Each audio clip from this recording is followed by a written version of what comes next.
देख लो ढेमनी बड़ा खुश भी आज घूमे जाए के मिलते एकरा। सामने दिखाई देता टेक्नवास रेलवे स्टेशन जौन सिवान होते हुए गोरखपुर जाला। काफ़ी मंदिर भव्य और दिव्य बनल बा, काफ़ी सुंदर बनल बा। देख रहुआ सब है सामने नीचे लैला मजनू बतियावत लो आ देखी मंदिर के सुंदरता कितना सुंदर बा मंदिर। ये देखी ये कोनो पीपल के पेड़ ना या कोनो अलग पकड़ी के पेड़ ना है। देखी आम के पेड़ और आम के पेड़ में ही लोग।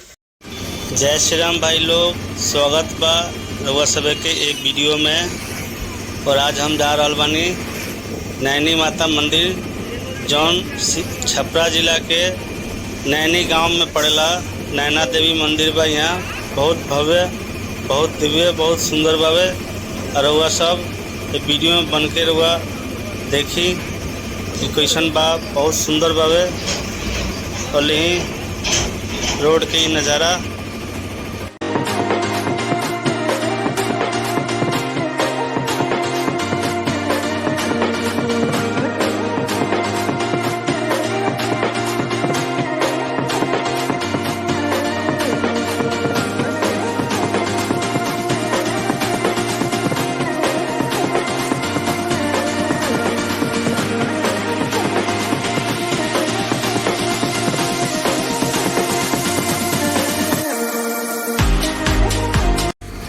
देख लो ढेमनी बड़ा खुश भी आज घूमे जाए के मिलता है एकरा। जैसे देखिए एकदम आनंदित भी है, एकदम खूब खुश भी है। और आज जा रहल बिया नैनी माता मंदिर, नैना देवी मंदिर बा कुछ ऐसे ही नाम करके। उधर जौन जलालपुर वाला रोड में पड़ेला, जौन मोहम्मदपुर मोड़ रोड जाला वही रोड में पड़ेला, जौन जलालपुर होते हुए मोहम्मदपुर मोड़ जाला। ठीक बा, वही रोड में ही मंदिर बावे, काफ़ी सुंदर बा।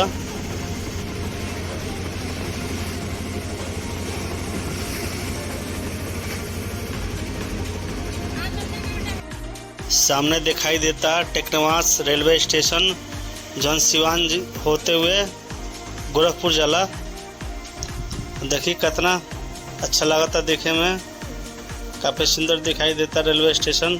और हमने के बाईपास वाला रोड पे चढ़ के जाता नहीं सोने कवर घूमे नैना माता मंदिर। देखिए रेलवे स्टेशन काफ़ी सुंदर लगता।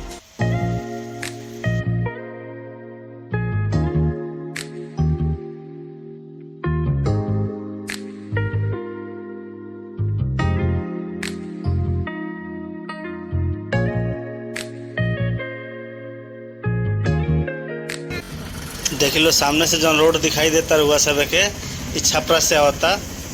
अब जैसे ही सीधे जलालपुर और घूम जाए सामने के। देखिए सब अभी ओवर ब्रिज वगैरह बन रहा बा एजा कि आवे ला इतनी में दिक्कत ना हो के। देखिए ये हमने के जलालपुर वाला रोड में घुस चुकल बनी सन।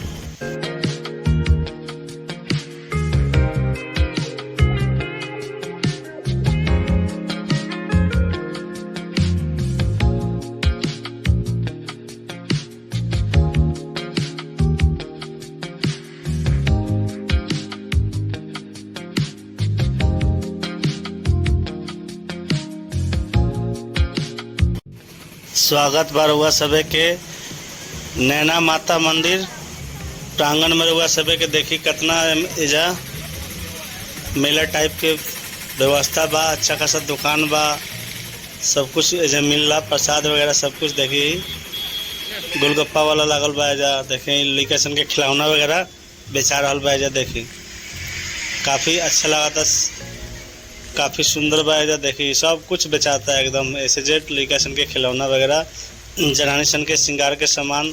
देखिए ने छोटा छोटा पूजा करे वाला सामान सब कुछ बेचा रहल बा। काफ़ी ज़बरदस्त और भव्य यहाँ दुकान भी बा, भव्य मंदिर भी बा। सामने थोड़ा थोड़ा दिखाई देते हुई रुआ सब के। देखी काफ़ी यहाँ देखी कितना भव्य मंदिर बा, बहुत सुंदर बा। देखी जना के जोड़ने के बहुत सुंदर बा एकदम मंदिर, काफ़ी दिव्य बा एकदम। अंदर भी रुआ सब के ले जान। देखिए सीढ़ी बा, देखिए फर्स्ट क्लास सीढ़ी भी बा जा। और नक्काशी देखिए एकदम। सामने देखिए गजराज जी दिखाई दे रहल बनी, मूर्ति वहाँ के लागल बा। फिर सुंदर भव्य बनावल बा ये मंदिर के। ढेमनी बिया, हमनी के प्रसाद वगैरह सब कुछ ले लेल बनी सन। देखिए कितना डिजाइन से, बहुत अच्छा डिजाइन बनावल बा एकदम। देखिए ऊपर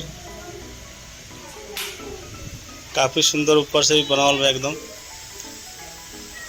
नक्काशी बहुत जबरदस्त कइल बावे। ई रहल ढेमनी, बहुत बदमाशी दिखावत रहे टेम्पू में।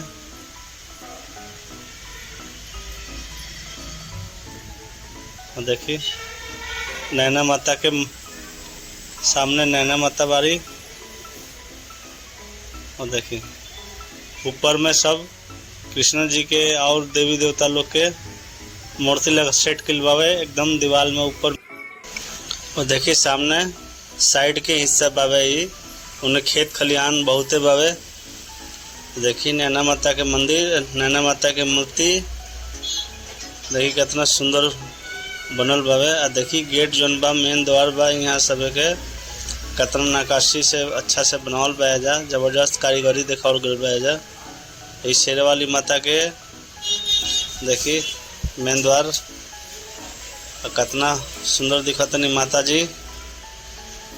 और सब देखिए यहाँ अगरबत्ती रुआ जला नहीं के सकत। देखिए नीचे के भी देखिए कितना सुंदर बनल बावे गेट के थी। ऊपर में भी देखिए कितना सुंदर डिजाइन बनावल बा एकदम जबरदस्त।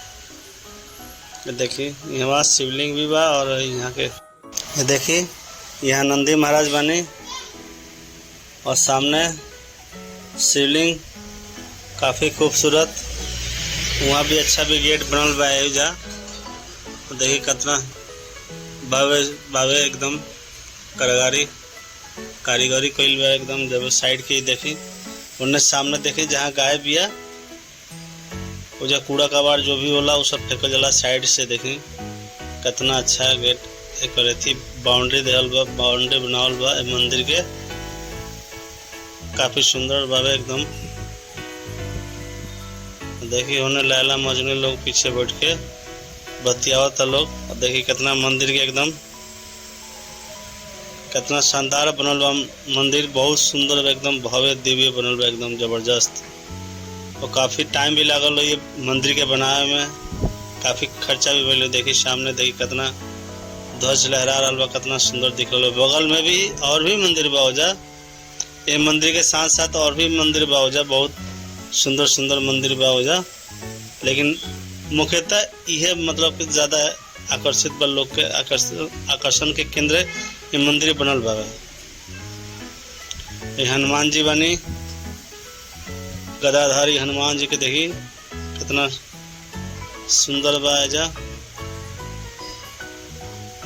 यहाँ सेम सब जितना भी द्वार के गेट बा सब सेम डिजाइन के बनावल बा। देखी एकदम टाइल वाइल लगावल बा जबरदस्त। यहाँ के गणपति महाराज, गणेश भगवान की मूर्ति है इधर बावे। देखिए कितना सुंदर बा गणपति बप्पा मौर्य। देखिए कितना मंदिर शानदार दिखाई दे रहा बा एकदम। चारों तरफ मूर्ति लगल बा ऊपर में सुंदर दिखे खातिर। बगल में आम के पेड़ बा, और आम के पेड़ की कलर देखिए यहाँ कितना भव्य सुंदर दिखाई दे रहा बा। ये देखिए ये कोनो पीपल के पेड़ ना है या कोनो अलग पकड़ी के पेड़ ना है। देखिए आम के पेड़, और आम के पेड़ में ही लोग चुन्नी बांध के अपन मन्नत मांग रहा बा लोग। देखिए मन्नत जितना भी चुन्नी वाला सिस्टम बा सब चुन्नी सब मन्नत वाला चुन्नी बनाइल बा आम के पेड़ में। मन्नता कुछ होई एकर भी कुछ होई आम के पेड़ के भी। ऐसे लोग यही में चुन्नी बांध रहा बा। पूरा भर गल बा एकदम चुन्नी से आम के पेड़ बिल्कुल ही। देखिए कितना अच्छा लगता दिखे में। और हमनी के पूजा पाठ कर लेने सब जाता नहीं सब हमनी के वापिस होने एगो छोटा मोटा मंदिर बा, छोटा सा काली माता के मंदिर जो लोकली लोग के होकेला मंदिर। देखी सामने एगो चश्मा के दुकान बा, यही जा मंदिर के बगल में देखी देवी स्थान जो बोलो जाला गांव पे, वो है देवी स्थान बावे जा लोकल। तो देखी सामने इन्हें तकले दुकान लगल बावे। पता नहीं हमू दर्शन कर ली, अंदर के दृश्य देखी काफी 7 पिंडी बा जा बनावल माता लोग के। जय है माता दी। देखिए काफी ऊपर से चुनरी ओढ़ावल बावे, अंदर में भी दीवार में भी टाइल टूल लगल बा है जा। काफी जहाँ तहाँ जल गंगा जल भी बा जा, पूजा पाठ करे के सारा कुछ व्यवस्था अंदर में बावे। लोकली पंडित जी होन केहू चाहे केहू हो लेडीज जे पूजा पाठ करत हो लो, जनानी लोग के करना बा। देखिए दीवार तक हर जगह टिक दिले बा लोग। घंटी काफी देखे पता ना नीम के पेड़ है कच्ची के पेड़ है, एहू में बनाइल भाई ढेमनी। चश्मा ले ली अब चश्मा एक खुली ना अब तो 4-10 दिन ले जब तक चश्मा टूटी है ना तब तक ही खुली ना चश्मा। देखिए सामने माता के मंदिर।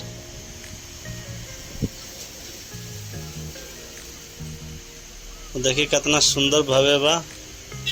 देखिए हर जगह मार्केट बा, हर जगह कुछ ना कुछ बेचाते बा, मर मिठाई प्रसाद चुन्नी। देखिए सामने बा सब। देखिए कितना व्यवस्था बा, खिलौना लड़का सन के प्रसादी। देखिए फूल पत्ती का लेडीज लोग के श्रृंगार के सामान बहुत कुछ बेचा रहा बा। कोई को दुकान के सामने बंद भी बा, टियाई भगत बेच रहा बा कुछो। देखिए लोग सामने एहू जाएगो मंदिर बा। देखिए बहुत दुकान अभी बंद बारी से जा, अगल बगल में हॉस्पिटल, यहाँ दान पत्र सामने दिखाई देता। और ये मंदिर बा राम जानकी मंदिर, श्री राम जानकी मंदिर। एक मंदिर बावे जो नैनी गांव में पड़ेला, जलालपुर के पास में ही बा, मतलब थोड़ा सा दूर पड़ेला ही ने, जलालपुर से छपरा से नज़दीक पड़ेला।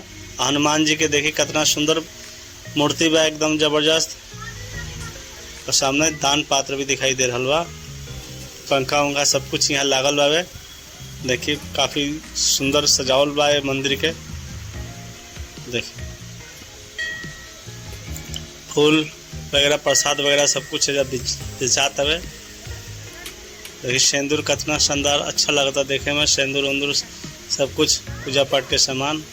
और हमनी के दर्शन वर्शन सब जगह कर लेनी सन, और हमनी के वापिस जाता नहीं सर। अभी जाके कुछ खाई जाओ, थोड़ा बहुत भूख लाग रहा बा। कहीं 5 बज गए बा, हमनी के लेट से आनी से 5-6 बजे हुई। अभी हमनी के लेट से आनी हसन,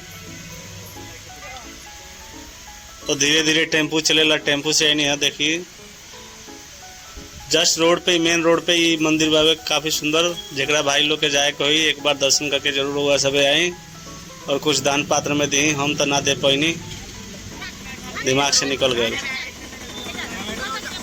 देखिए यही टेम्पू में हमने के आनी हसन अपना गाँव से। काफ़ी शानदार जर्नी रहे हमनी के, जर्नी बा हमनी के अच्छा लगा था। पूरा फैमिली बा आदमी, एक ही टेम्पू में ही आदमी घूम रहा बा, और एक टेम्पू हमने के निकल चुकल भी है। देखिए जाके नज़ारा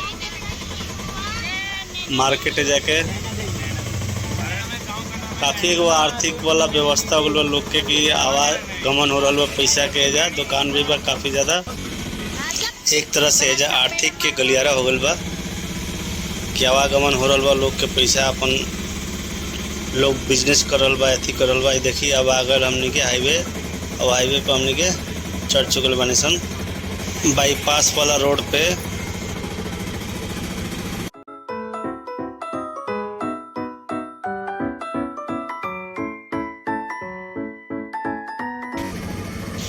पूरा वीडियो देखे खातिर रउआ सबे के बहुत बहुत धन्यवाद।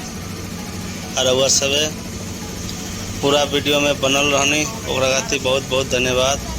और रउआ सबे से अगला ब्लॉग में फिर कोनो धाम पे चाँद समय के वीडियो में रउआ सबे से भेंट मुलाकात हुई। धन्यवाद। वीडियो के लाइक जरूर करी सबे।